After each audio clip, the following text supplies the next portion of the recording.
الرحیم حیدرآباد میں ہونے والے کچھ واقعات جن سے واسطہ پڑا وہ اس آرٹیکل میں نقل کر دیے گئے ہیں۔ پہلا واقعہ، جب میں Hyderabad civil aviation training centre میں ایز انسٹرکٹر تعین تھا تو ایک کیس آیا جس میں ایک ایئر کنڈیشنر کی استعداد 100 ٹن دکھائی گئی تھی۔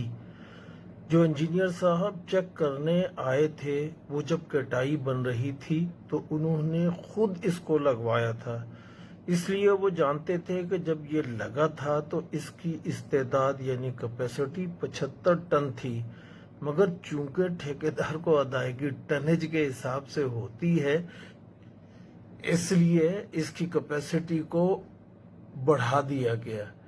یہ ایک علیحدہ سوال ہے کہ ٹھیکیدار پلانٹ کیوں چلاتا ہے جب ہمارے پاس اتنے سارے انجینئر موجود ہیں۔ حیدرآباد میں اپنا قیام 10 سال رہا۔ قبضہ گروپ حیدرآباد میں بہت متحرک ہے، اس میں امراء غرباء دونوں ہی شریک ہیں۔ زرداری دور کے قومی اسمبلی کے خوبصورت ممبر جن کو مونچھیں خوب جچتی ہیں، حیدرآباد میں مکان ہے مگر مکان اپنی حدود سے باہر نکلا ہوا ہے۔ ویسے ان کا مکان ہی صرف نہیں بلکہ لطیف آباد کے بہت سے امراء کے مکان اپنی حدود سے باہر نکلے ہوئے ہیں۔ غریب غرباء تو زمینوں پر قبضہ کرتے نظر آتے تھے مگر امراء بھی اپنی حدود سے باہر قبضہ کر رہے ہیں۔ کتھے ہاتھ تے کتھے ٹانگاں، دنیا باری باری تو کنو بنیا پھکاری۔ لطیف آباد کی ایک پوری سڑک پر 8 نمبر والی پوری سڑک پر مکان بنا دیے گئے ہیں۔ ایک دفعہ میں لطیف آباد کی ایک پوری سڑک پر مکان بنا دیے گئے ہیں۔ ایک دفعہ میں کراچی میں تھا کہ ڈائریکٹر کا فون آیا کہ تم کل کراچی تاج محل ہوٹل میں آ جاؤ اور ایک پروٹوکول پر سائن کرنا ہے۔ کیسا پروٹوکول، کس کا پروٹوکول، کچھ بتایا نہیں گیا، پوچھنے پر بھی نہیں بتایا۔ سرکاری نوکری میں جو کہا جائے وہ کرنا ہوتا ہے۔ اگلے دن جب ہوٹل میں پہنچے تو پتا چلا کہ جناب قادر صاحب مرحوم فنانس کے اور ساجد صاحب لیگل کے بھی اس سائن کی تقریب میں شریک تھے۔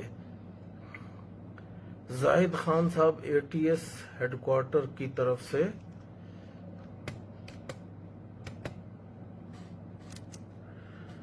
موجود تھے۔ پوچھنے پر پتا چلا کہ کوئی حکومت کی طرف سے معاہدہ ہوا ہے، تفصیلات پہلے ہی طے ہو چکی ہیں۔ موسیو ٹونی فرانسیسی کمپنی کے نمائندے ہیں۔ فرانسیسی کمپنی نے کوئی 28 کروڑ کا سامان بیچنا تھا جن میں ایک پرنٹنگ پریس حیدرآباد کے کیٹائی کو دینا تھا، قیمت کروڑوں میں تھی۔ پوچھا کہ ٹریننگ سینٹر میں پریس کی تو بظاہر ضرورت نہیں، جواب ملا کہ تمہارا ابھی اتنا درجہ نہیں کہ ایسے یہ سوال کرو۔ اسی طرح باقی نمائندوں کو بھی ایسا ہی جواب ملا۔ سب کچھ طے ہو چکا تھا، آپ تاج محل ہوٹل میں لنچ کھائیں گے، صرف دستخط فرمائیں گے۔ ایک لنچ کے لیے اتنی بڑی ذمہ داری، یہ سن 94 کی بات ہے، مگر آپ دستخط کریں یا نہ کریں کارروائی مکمل ہو جانی ہے، یہ کسی سے رک نہیں سکتی۔ میں حیران کہ میرا تو اس وقت سینیارٹی میں بھی کوئی نمبر نہیں، پھر قربانی کے بکروں میں کیوں ڈالا گیا؟ اس گناہ کا معاوضہ بھی کچھ نہیں۔ غالباً زرداری صاحب کا طریقہ واردات ہی ایسا تھا جب وہ وفاقی وزیر سرمایہ کاری تھے۔